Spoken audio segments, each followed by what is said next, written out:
Hello, everyone. Thank you once again for, of course, joining us during the holiday season. We hope to get you back to your families as quickly as we can.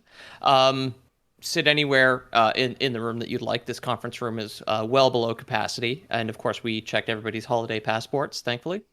I am COP, Chief of Procedure, Peter O'Donohue, of the Yuletidal Crime Unit, here at the Lore Boys Lore Bureau, the internet's number one fake history agency.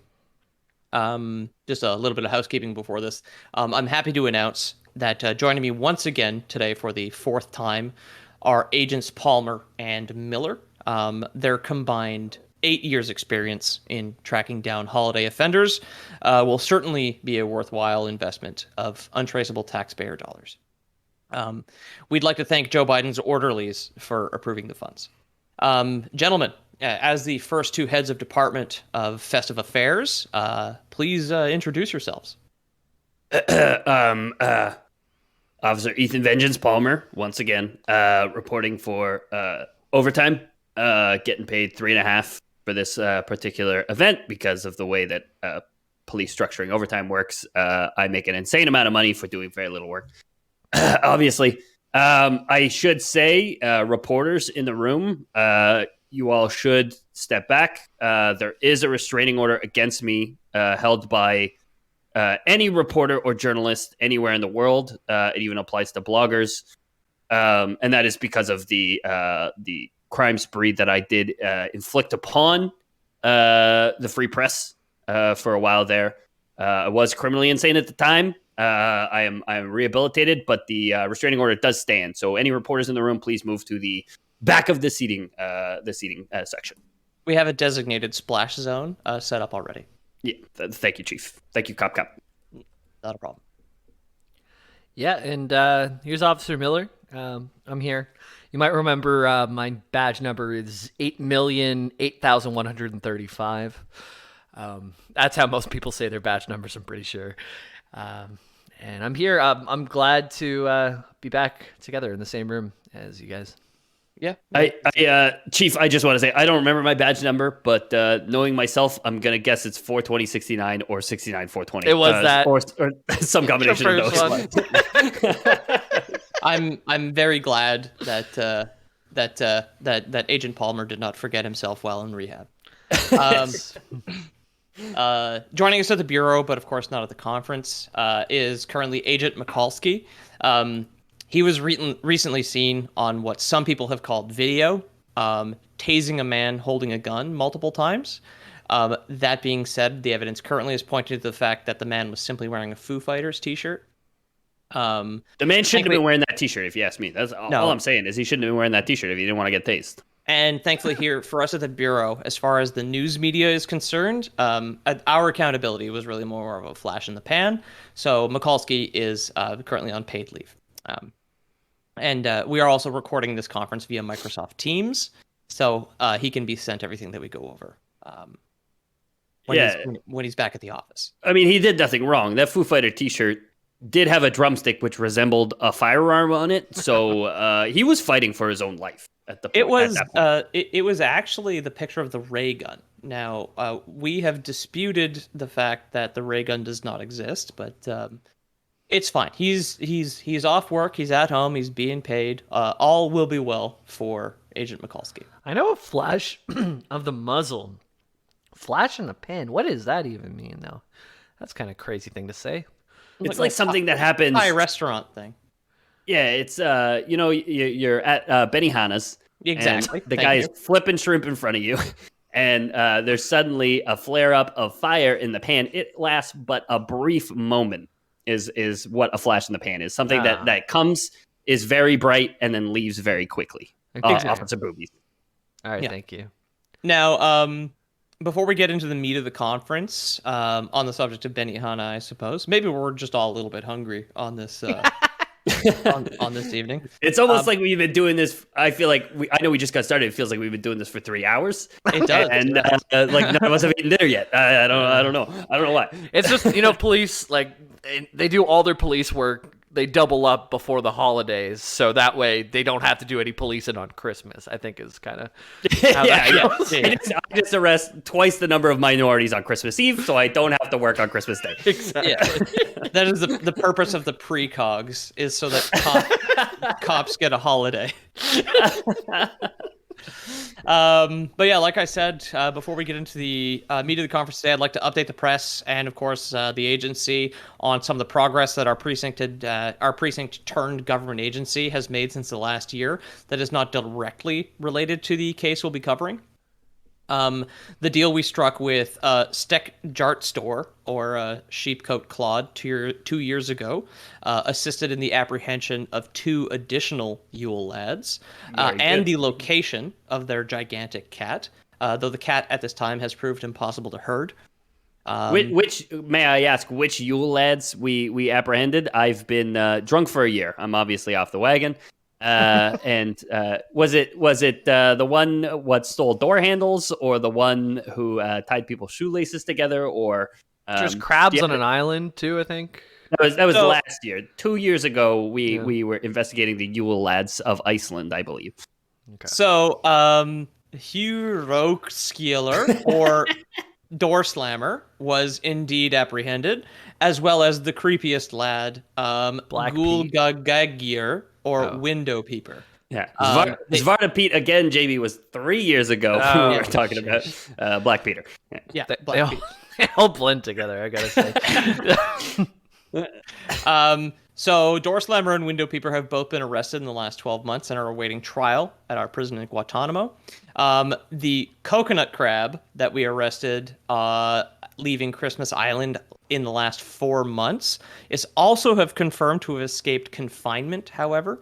Camera footage from his cell shows that both guards had fallen asleep while the crab molted, and while his shell was still soft, he snuck through the bars and stole a uniform. Well, the thing about modern day prison bars, listen here, fancy hoity-toity New York Times journalists who are going to try and smear the police in this editorial review. I understand. Okay, the thing you have to understand about prison bars is they're designed to stop somebody from escaping who is walking forward. Crabs, of course, walk sideways. There's no bars known to man which can stop a creature walking sideways. Okay.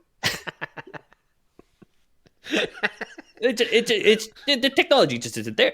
Yeah, that is a flaw in the system, honestly. I think we should institute the Hannibal Lecter glass wall with the holes in it like a hamster, like for all prisons, frankly.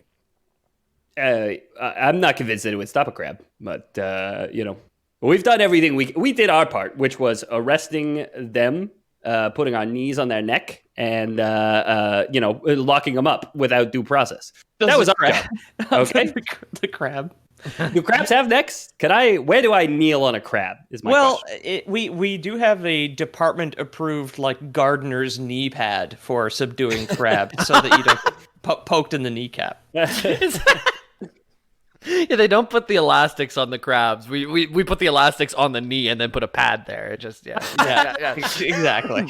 Strap on. Got it. Yeah. The most significant development in our case, however, up until this point over the last 4 years, was the apprehension, the arrest, and imprisonment of Santa Claus himself. That being said, as I'm sure you're all up to date, given the news and social media and whatnot, the security cameras monitoring the chimney that was in Mr. Claus's cell at the Metropolitan Correctional Center in Manhattan, they both died at the same time, conveniently, on August 10th, and we did lose the accused. We are, however, confident that Mr. Claus did not escape up that chimney himself. No. I mean, if you ask me, it's totally normal for somebody to commit suicide and then climb into a suitcase and zip up said suitcase over top their body. I think that's just how these things happen sometimes. That's just the way these somethings goes. We will, for the moment, we here at the bureau will, as the saying goes, disregard that L. for the moment. We're not taking it. We're not taking the L. We will not. We will be disregarding the L. We never have in the entire history of Law enforcement. The law enforcement, the police as an institution, and more recently, police unions. We've never taken an L. We don't plan on it anytime soon. Yeah, they say that we're a little too like liberal with our gun use, right? Like if there's a problem, we just put 4 bullets into it. But honestly, every time I've gone on Twitter, I get L plus ratioed, and kind of just right away, not cool. Like as we like to say here, there is no L in policing. So it's true, very true. Yeah. It is extremely true, and me Completely with all the commensurate education required to become a police officer, I know for a fact that there's no L in policing. Yeah. Now that everyone is up to speed with the current Lore Boys canon, we can now discuss the main subject of the press conference, which is Mrs. Jessica Claus. Kudos, of course, would go to Agent Palmer. After getting out of rehab, he led the team that tracked her down and apprehended her in Bradford, New Hampshire. Yeah, they two things about New Hampshire: they try and duck taxes, and they try and duck the law. And I'm not having it. Okay, I'm all over them. So it's back to Clam Chowder Town. It's kind of great how we found him too. Like Palmer was just having a beer out on the balcony, was catcalling someone. Happened to be her. Happened to be her. Yeah. I mean, when you do your job right, so often the perp just comes to you. Yeah, call it in. That's what I said. And if you can't find the person who did it, find someone who will get convicted. That's always been my way of going about it. And that is how I hope that we can operate on an international stage now that we are the Bureau of Festive Affairs. No, of course. We're on these criminals like spoil on meat, okay? We're there. Yeah, absolutely. Yep. Mrs. Claus is a heavy-set Caucasian female with white hair. Though she had red hair in her youth, she was a ginger. She is generally seen wearing some combination of red, white, and green, and prefers a hood to a hat when dealing with the cold. She is described as being kindly and having a calm demeanor compared to her husband's more jolly disposition. Yeah, in working on the profiling for this case, I spent a lot of time looking through these databases known as Devi Ant Art. And they have these extensive databases of composite sketches of Mrs. Claus and various, not illegal, but let me say morally reprehensible acts that she's committing. And it really factored into who I was catcalling on the balcony that day. Yeah. Good. Yes, and all of your work has really truly paid off, I think. Frankly, I think the rehab instead of imprisonment was worth it for you, an officer of the law, and I'm glad you're back on the force. And I'm glad you're working for the government now. Even though you started drinking again, I think you're doing it better this time, Like, well, yeah, I really did realize that before I was drinking to escape my pains and the past that was rife with pains. Now I'm drinking to get very drunk. And forget, not escape, but forget those pains in that past, essentially. Of course, so, yeah. So officially, those are two different things as far as we're concerned. And Right. I got the union in my back, so I'm not losing my job anytime soon. Is what it boils down to. Yeah. You gotta kneel on your pain or whatever they say in our world. Kneel on the neck of your pain. Yeah, exactly. Exactly. Um, Mrs. Claus, at this time, is accused of perjury, conspiracy to create a naughty and nice list, and soliciting chunks of coal, and the transportation of elves across state lines. She is currently on trial in the Southern District of New York. She is not, and I want to make this clear, on trial instead of Santa Claus, just because we lost him, for his crimes since his disappearance, okay? We'll also ask the media to not make a big kind of Me Too deal about this, acting like Mrs. Claus was actually manipulated by Santa Claus, like we saw on Bloomberg recently. Because I would like to remind the members of the media that are in the room with us right now that former Democratic presidential candidate Mike Bloomberg has been photographed partying with Santa Claus multiple times in the past. And yeah, I mean, Me Too isn't a tool to take away a woman's agency. I don't think it should be. That's just my opinion as a humble beat officer, of course. Surprisingly good take from From Officer Vengeance. I mean, I have the occasional nugget where I can't control. It's like there's this second voice inside myself which thinks exactly the opposite of what I think and just needs to get out. You know, Right. I assume we all have that though, of course, and it is. I assume it is also tied to the drink, of course. Yes, it is. It is a little Jiminy Cricket, which is the liquor, basically. Yeah. As a great man once said, "I am the liquor." Randy. Jiminy Cricket said that to Pinocchio, I believe, in the musical. We assume at least the professional relationship between Santa Claus and Mrs. Claus started sometimes between the years 270 AD and 1849 AD. These being the years between when Saint Nicholas was born and when Mrs. Claus, was first mentioned by James Reese in his report "A Christmas Legend." And then in 1851, she was mentioned again in Yale Literary Magazine. She's very much tied into the elites, as we can see here. No, clearly Yale. University. A very Ivy League, tweeting about Mrs. Claus back in the day. Thank God some good Christian came out to say, like, Santa, nah. He's married. He only has sex with that one woman, as the way it should be, you know. Exactly. And yeah, I mean, you wouldn't want someone other creeping down your chimney to give your children presents in the night. You'd only want a married man. And we don't want any of that here at the Yuletidal Crime Unit, because we're dedicated to stopping this whole thing. Clearly,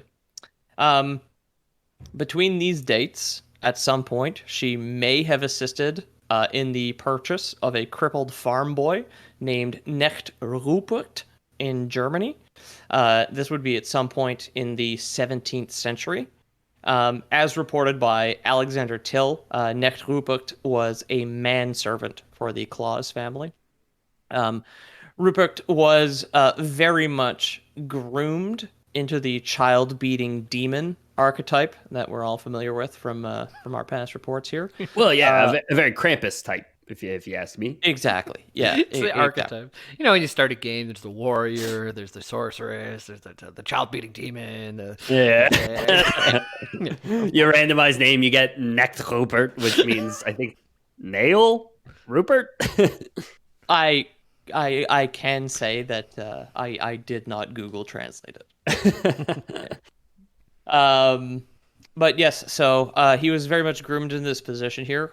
Throughout his time with the Clauses, he would assist, I suppose you could say, in bringing presents and treats, such as apples and gingerbread, to nice children, while beating those designated naughty with a bag filled with ashes.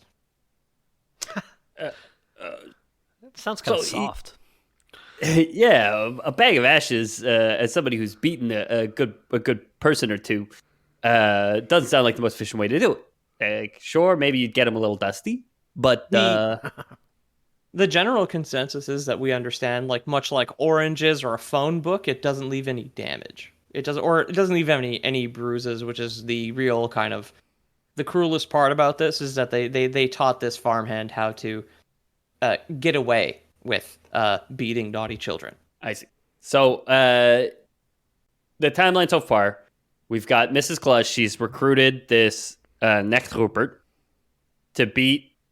Sorry, who? With a bag of ashes? Naughty children. She is accused of the creation of the naughty and nice list. Oh, I see. And she's accused with the crime of judgment. The only sin which God Himself commits. Precisely, which is why we're trying to arrest her and the police force, but we're kind of paid to do it, so it's like. Well, yeah, I mean, what are we gonna do? Tell our superiors no? That's not an option. We only judge the situation at hand, really, and we use our best judgment, not the judgment of God, just our best. That's right. Yeah. If a situation looks like it could be escalated, you should escalate it every time. Absolutely. Yes. Every time. Yeah. Yes. Like law enforcement is indeed the domino of society. I can't wait till we escalate this event this year, this Yuletide Crime Unit, to arrest God eventually. That's my hope for the whole thing, really. Yeah. Perhaps we should. I'm a devout Catholic, okay, let me tell you. And I think the only logical conclusion at the end of the Bible was God needs to get arrested. And on the 7th day, he arrested. And on the 8th day, I planted some crack cocaine on him. You know what I mean? Alternatively, in the event that Knecht Ruprecht could not beat the child directly, it would appear that the Clauses seem to have trained him to leave behind a thin branch called a switch, or referred to as a switch, in a naughty child's shoe, so that their parents could then administer the punishment on behalf of the naughty list. Yeah. Which is such a twisted way for a parent to get out of beating their child when they approach their child with a switch and then say, "Oh, no, somebody else left this in your shoe last night. Santa's employee told me to do this." Yeah, no, it's not me beating you, but you should stop doing that thing that I've been telling you to stop doing, because now this other person is saying that and leaving a implement of torture in your shoe, essentially. Yeah. But that's why we're after these people. They're clearly evil. Clearly Clauses. deranged, at the very Clauses? least. Exactly. Yeah. Taking away all the More like beat. flaws, am I right? Leave some beatings for the rest of us. Yeah. A Festivus for the rest of us, and some beatings for the rest of us, if you wouldn't mind. Yep. And this is like a little bit of odd trivia here.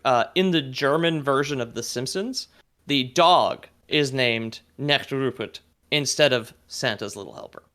Oh. Really? Yeah. That's very interesting. Yeah. Fascinating. Chief, I'm not going to lie. I was drunk for the entire investigation, and I'm drunk for this press conference. So there's certain things which it should seem like I knew that information, considering I kind of spearheaded the operation. But I am now acting like I didn't know that piece of information. We now that we are a government agency, we can redact your shock. Don't worry about it. Yeah. It is fine. For the moment here, after a little bit of like palate cleansing TV trivia, I suppose we should take a short break. Hi, I'm Officer Ethan Vengeance Palmer, and I'm here to tell you about the fantastic miracle product from Lyriol Kids. That is pepper spray, no more tears. Are you sick and tired of getting pepper sprayed and having to cry all over the place? Well, no more, let me tell you. Now we have a solution. Officer Boobies here is going to demonstrate. Hey, I'm going to... hey, Vengeance. I just wanted to see if you had an extra pen or something. I was just popping by and see. Oh! Please! Oh! As you can see, he's in a tremendous amount of pain, but he is not inhibited by tears flowing out of his eyeballs. Hey! This hurts worse than anything I've ever done, but I'm not crying. And that's how we'll have it. This way, those pesky yellow journalists can't peg us for abuses of power or violence against the common man. Lyriol, no more tears, pepper spray. Buy it today. It's in the fish-shaped bottle. Welcome back, everybody. Thank you for waiting for a word from our sponsor, a sponsor of the government, obviously, which is not the taxpayer. So getting back into the case here, when Mrs. Claus left behind her maiden name and married Santa is unknown. In the 1878 book Lil in Santa Claus Land and Other Stories. I'm sorry, Chief. Lil? Like, Lill. It is not like Lil Santa, as though he was a troublemaking rapscallion in the 20s. It is Lill. It wasn't like some ironically named rapper in the land of Santa. Lil Santa. No, of course. There's also that weird niche of TikTokers that have been around too that we're desperately trying to put behind bars, where they pretend to be littles. Littles, I'm not sure if you've seen this. It's you pretend to be a baby basically, and broadcast it to the entire world. It's complete Boobies. With all due respect, what the hell are you talking about? about? I honestly, better than a drive-by these days where you stake out and you drive by and make sure the neighborhood's safe. Just get onto Reddit and look at some stuff, and you'll see where all the problems of society are, and they're there. Your whole time in Interpol was well spent. Your whole time in Interpol was spent surveying Reddit to keep up on TikTok trends to make sure that drive-bys were happening in neighborhoods, is what I'm understanding. 100%, yeah. Okay, yes, very good, very good. I have been asking I've been corresponding, I suppose, with the CEOs of Silicon Valley is that, like, we hope that the Bureau can bring into evidence and prosecute based on a TikTok video on Instagram that is a screenshot of a tweet. Yeah. And I think that we really do need to get into that, like, cup stack of social media there and start prosecuting people based on it. Yeah, the problem, though, is there's this clause that if the act happens fast enough, if it's under 30 seconds, then it's completely thrown out by the court. This is why Santa's able to get through those chimneys, because he hits them all so fast. And also TikToks. They're over before the time limit. They're legally responsible for the actions. Exactly, which is a huge problem. So we need to get longer videos out there or change the clause. Well, the same reason that we here at the Bureau had Twitter move from 140 characters to 280 is because the Constitution stated that you cannot be prosecuted for a statement under 140 characters. Right, and that is true. Ironically, Constitution, 139 characters.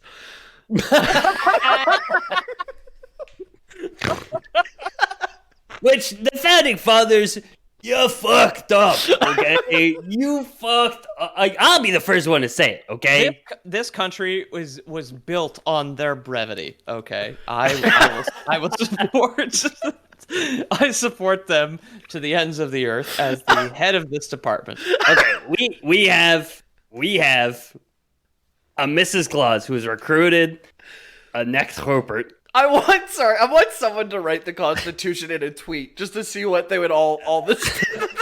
What's important? Get an AI to do it, because then you know that it's really going to draw out the important bits, right? Yeah. Don't I've had talk an when AI don't the need U.S. to. Constitution 1,000 times. This is the tweet it sent. Yeah, I don't need to speak to incriminate myself. How do you make that even smaller?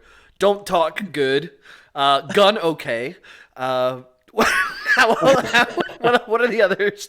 I don't know, man. I don't know. I mean, those are specifically the amendments, which weren't included in the original Constitution. They would be they would result in the subtweets of the U.S. Constitution. Yeah, exactly. Those are subtweets. Those are subtweets. It's a thread. Yeah.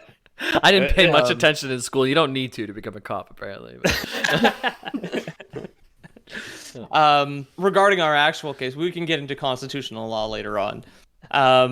Whenever Mrs. Claus left behind her maiden name and married Santa is unknown. However, as I said, the 1878 book did describe a woman that would become Mrs. Claus, and she was seen working in one of Santa's non-North Pole locations. One of his blood factories. They are precisely. They are not believed to be married at this time. As we know, Santa and Mrs. Claus worked all over the world, including the Christmas Island compound, which we raided last year, and arrested that crab who has recently escaped. Vengeance Bomber, Blood Factory, for all those listening at home, is a reference to the next time you're going to hear from us. Because Maybe of the way that we don't know. That was very much an inside joke. And for diehards, that's all it was for. The order people is listening out of order, maybe you'll get that. Maybe you won't. I haven't studied a lot of cop work, but I've heard that the Feywild doesn't respect time and space, so that's fine. Yeah. Doesn't respect the law of next Rupert. Santa's little helper, if you will. Yes. And we will arrest them as well. Yeah. At this time, working in this North Pole and non-Christmas Island compound, though that's unconfirmed, she was the keeper of the Naughty and Nice Ledger, which was a flight log of sorts that Santa would take with him in his sleigh, the Poinsettia Express. Why do you... Excuse me. Sorry, I'm choking on my Everesca water over here. Why do you think that Mrs. Claus will keep a flight log of her husband's activities at the time. She had a black box, I think. That's what. Oh, It was I a see. black book. Book. Oh, my The mistake. Naughty and Nice Ledger is very much a black book. It's really more of a guest list. It's something that the elites love to do. They love to leave their exact signature that you can easily recognize wherever they've been, including if it's on Santa Claus's sleigh for perhaps strange reasons. For example, transporting elves across state lines or something like that. It doesn't Exactly. matter Or what was having an going on elf at the give time. you a foot massage. Yeah, exactly. Exactly. Having an elf wrap a gift for you, having an elf assemble an etch a sketch for you, Do whatever elves it might be. Do they have smaller hands or normal size, or like human-sized hands? They have, relatively speaking, enormous hands. They have Shaquille O'Neal's hands on their 3-foot tall body, essentially. Exactly. So they have big human hands, like within the realm of possibility, human hands, but on an elf, comically large. Yeah. All right. They're the tradesmen. of No the- follow-ups. I love those kind of questions with no follow-ups. Oh. Well, that is the official answer of the Bureau in that case. The official answer of the Bureau is, all right.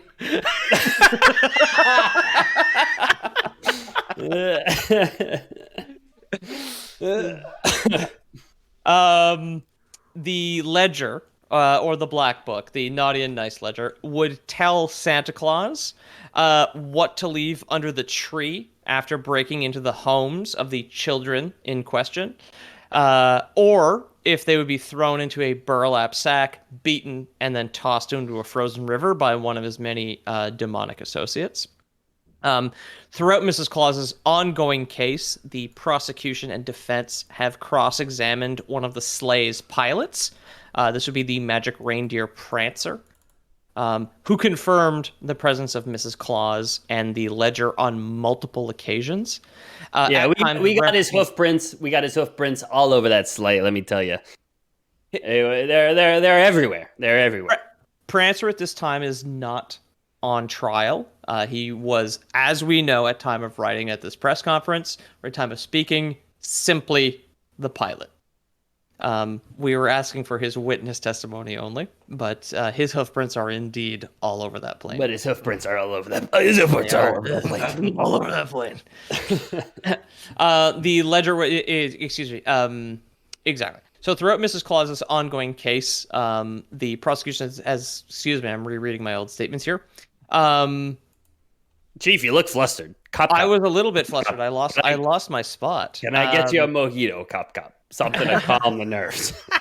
Prancer has referred to the ledger directly. Cop. There's no rum left. I can't make a mojito. I do have Mike's Hard Lemonade. Would you like one? I would love to be waterboarded with a Mike's Hard Lemonade. Oh, God. All right. The flight log has also confirmed, the presence of Zvortapete and the Yule lad window keeper, who, as I said earlier, has been He arrested. was arrested. We got him. Exactly. We pinched him. Yes. Though we did apprehend him for a real crime, which was tax evasion, obviously. Yeah, I know. Yeah. So you gotta start a church. The Church of the Yule Lads, they'd never take off. Church of the Lord Boys, on the other hand, that might really take off. I hope so. The whole thing is with the bell. Anyway, you'll hear about it soon, I'm sure. Yeah. At some point. I This all love how makes many. sense. This is a Russian nesting doll. All right. We also confirmed that Mrs. Claus is a trained pilot, and she definitely flew Santa's sleigh multiple times or on multiple occasions. That would kind of indict her as a bit of a getaway driver of sorts. And since 1889, Mr. and Mrs. Claus' relationship was confirmed to have gone beyond just business, despite the age difference. So they are officially married after this point. In the Santa suit, like, would you have to be a pilot or an equestrian to really like get where you're going. You know what I mean? Are In the Santa suit, sorry, in the Santa world, I guess. Like to fly around, like you have to know your animals, not your. It's not the same as driving a plane. Oh, yeah, like it's animal husbandry is there's no license required for animal husbandry is what you're saying. To breed magical reindeer, you don't necessarily need a driver's license or a pilot's license in this case, right? Right. But Mrs. Claus is a licensed pilot. She happens to be a licensed sleigh pilot. Let's be real here. Yeah. She's not a big time pilot. She flies sleighs. Uh-huh. Yeah.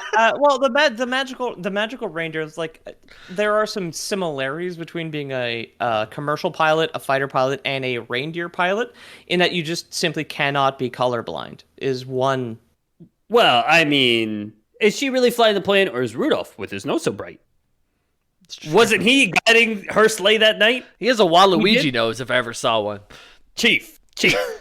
We did neglect. We caught a small fish here. I'm starting to think we did neglect real guy is Rudolph. We did neglect to. We caught him red-nosed. Locate Rudolph.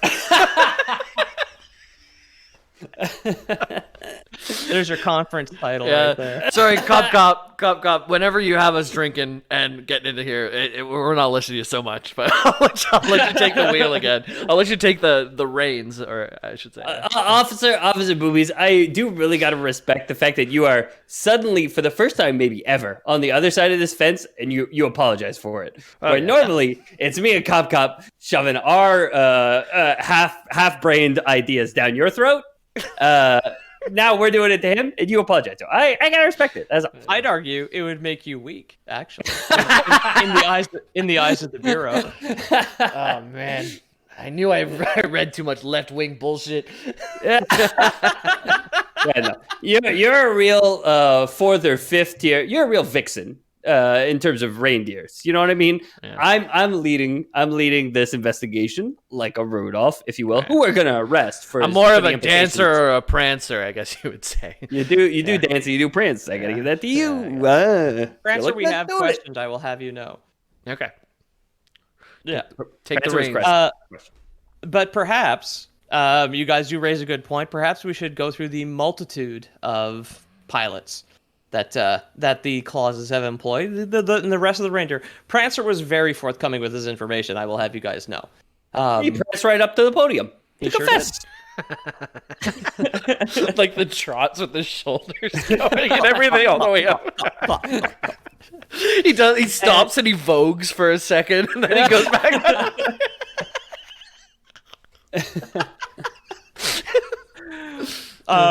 After they were officially married in 1889, or at least the knowledge of their marriage was made public in 1889, Mrs. Claus was often seen after this point assisting Santa in the couple's many homes. Author Victoria or Vicky Ward had written that Mrs. Claus eventually organized Santa's life and was indeed the woman of the house. Like Santa, she assisted in toy making from time to time, but as her responsibilities outside of the toy shop grew, she took on more of a managerial role at the various homes and compounds around the world. Good Housekeeping magazine in 1887 has an account from Eugene Gardner, where Mrs. Claus explained to him the construction and layout of the ideal kitchen. Honestly, I am floored that Good Housekeeping has been around since 1887. You know how many in 1887? The Bureau was flabbergasted as well. In 1887, you know how many teenage boys jerked off to Good Housekeeping with like... It was the first time there was ever a magazine. With Agatha Stewart. Featuring a woman. Yeah. Other people's MILFs. Chief, I'm on my smartphone. I have Googled what happened in 1887. It might blow your mind. And there might be a follow-up case on this. That's the Constitution. No, that's 1776, my friend. Oh. You're really bad at knowing what the Constitution of America is.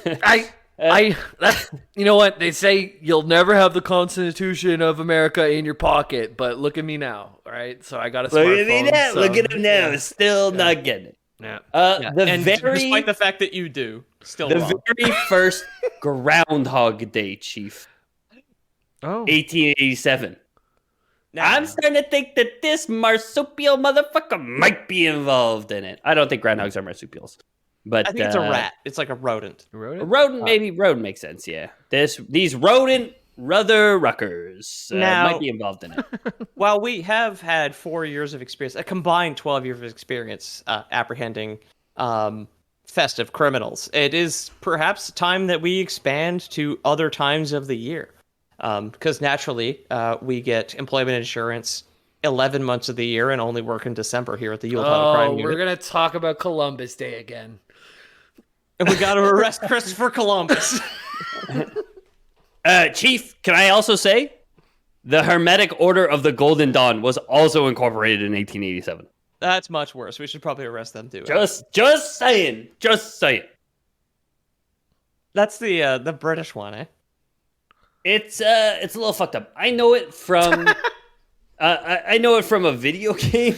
Chief, do you know these things? They're these newfangled things that these millennial children are playing, making them soft, called video games. If you're talking about Oblivion, that's the Mythic Dawn. No. There's one called The Black Watchman, which is like a video game, but it requires you to look up real life facts on Wikipedia. And that's what it's to solve puzzles, essentially. I see. And that's how I know the Hermetic Order of the Golden Dawn. So the Golden Dawn is the famous British man Aleister Crowley. That's where he's from. The Hermetic Order of the Golden Dawn. I don't know if it has anything to do with Alexander Crowley. As someone who worked for Alistair. Interpol, that was one of the most British names I ever heard. I don't know. Crowley. I don't know if it has anything to do with Aleister Crowley. Okay, I'm not a Golden Dawn guy. Beyond, however, the Golden Dawn and Good Housekeeping, Mrs. Claus would eventually, speaking of kind of managing a large order here, she would eventually become the overseer of all the elves at the various toy factories around the world. Her kind of big sister personality assisted with the recruitment and grooming of elves.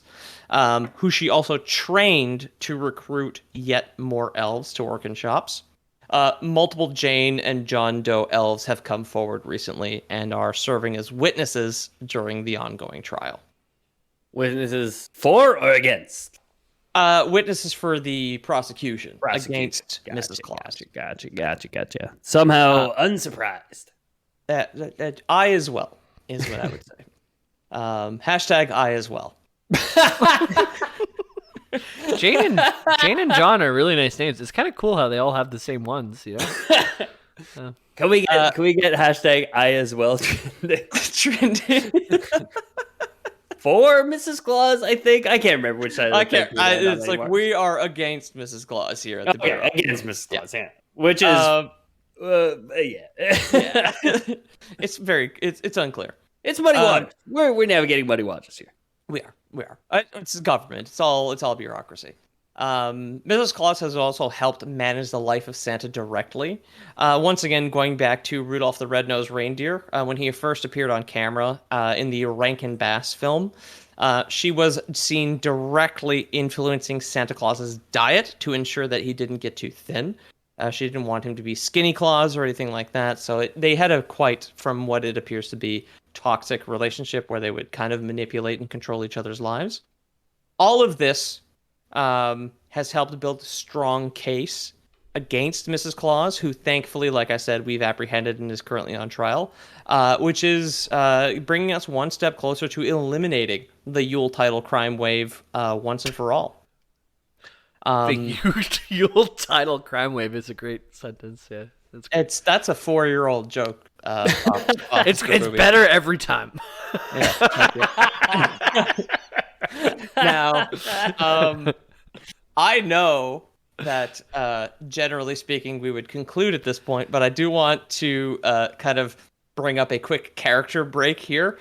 When I was writing a Christmas-themed press conference about how Mrs. Claus is Ghislaine Maxwell, in our universe that we created here, I could never have predicted that throwing in like an offhanded reference to Next Rupert would have like closed like a Simpsons loop, because allegedly Matt Groening, the creator of The Simpsons, has been on and has received like creepy massages on Epstein's plane, the Lolita Express.